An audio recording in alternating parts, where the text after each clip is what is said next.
Chappal Stores has an established branch at Lucknow. Goods are invoiced to the branch at 20% profit on invoice price. The branch having instructed to send all cash daily to the head office. All expenses are paid by the head office except petty cash expenses which are met by the branch manager. From the following particulars, you are required to draw up the branch account as it would appear in the books of Akash Chappal stores Kanpur.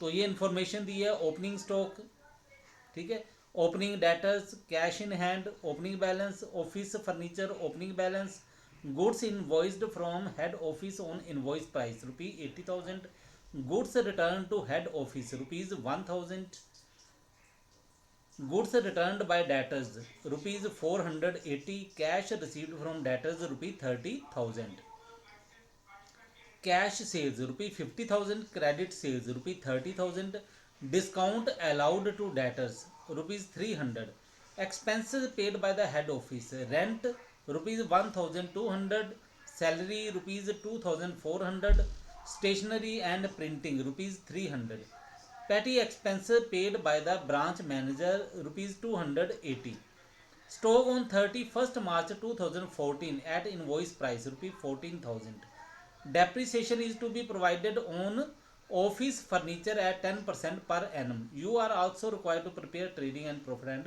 loss account.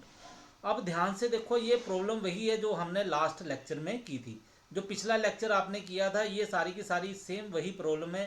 सिर्फ इस problem में क्या है, एक addition की गई है, आपको कहा गया है कि आपने trading and profit and loss account भी बनाना है।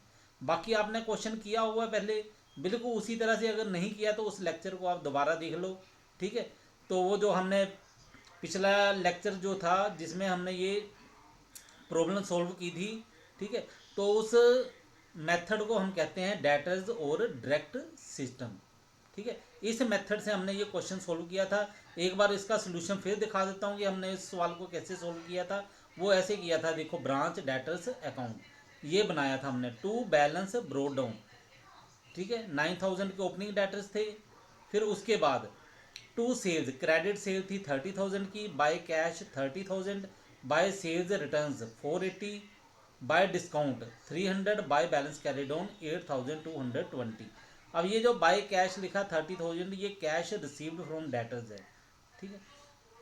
तो ये बैलेंस कर लिया आपने 8,220।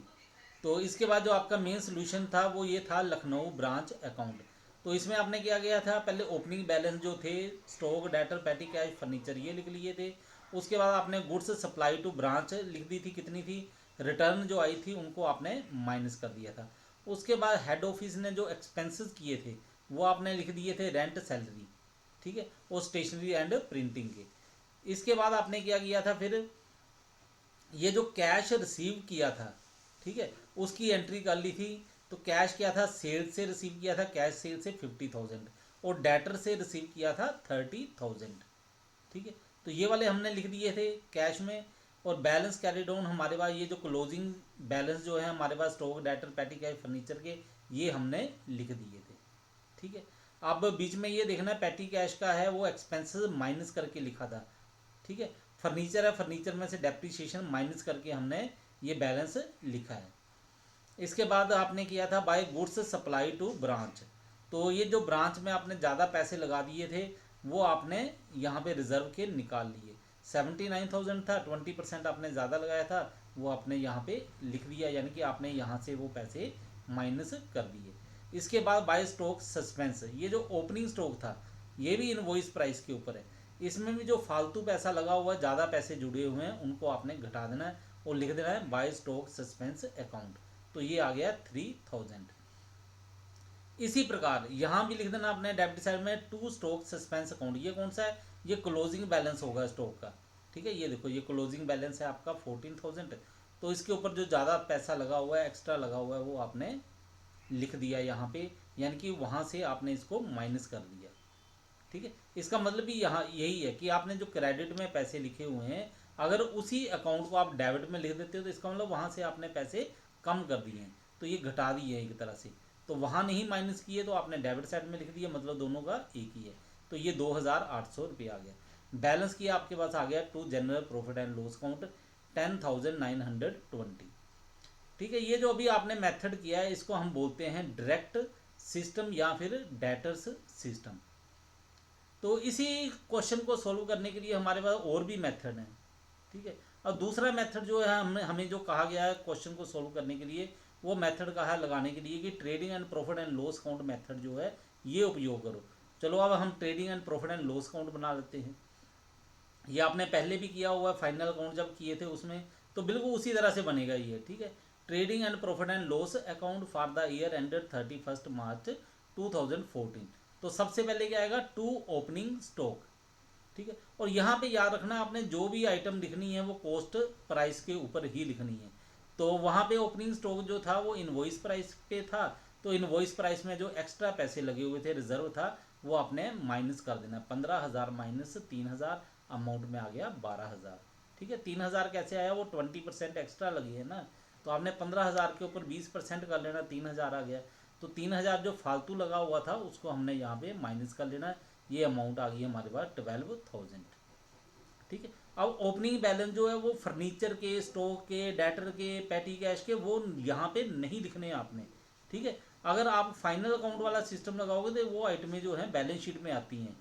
ठीक है, ओपनिंग बैलेंस जो है वो ओपनिंग बैलेंस शीट में आएंगे, क्लोजिंग बैलेंस है वो क्लोजिंग में आएंगे। ठीक है, तो अब दूसरी आइटम जो आएगी इसमें वो है to goods supply to branch 63,200।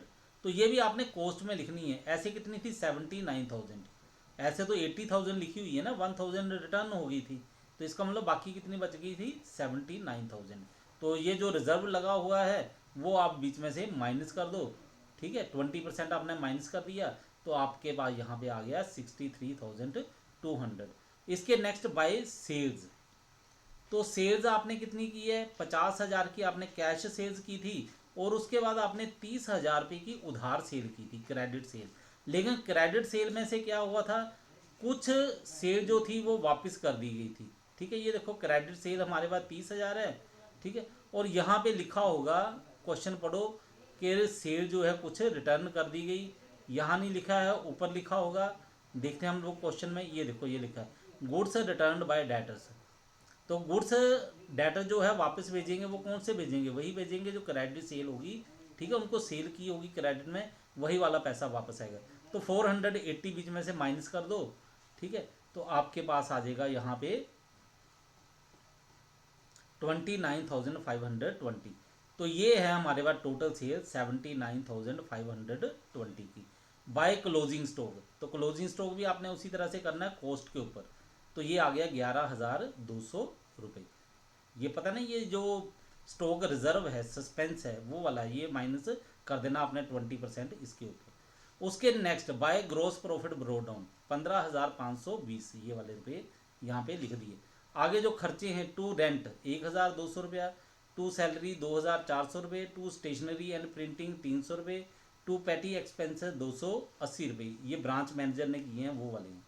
To depreciation furniture के ऊपर लगा था 120 रुपये। टू डिस्काउंट अलाउड डेटर को दिया था 300 रुपया। अब इसका बैलेंस करके देखो तो बैलेंस क्या आ जाएगा आपके पास, टू नेट प्रॉफिट 10,920, 10,920 रुपये। ठीक है, ये बैलेंस देखो फिर वही आ गया, नेट प्रॉफिट वही आया जो आपने ऊपर डेटर सिस्टम के साथ किया था, ये देखो। ठीक है, ये आपने बनाया था यहाँ पे ब्रांच अकाउंट, तो उसमें आया था 10,920। तो अब आपने trading and profit and loss account बनाया, तो यहाँ भी आया 10,920।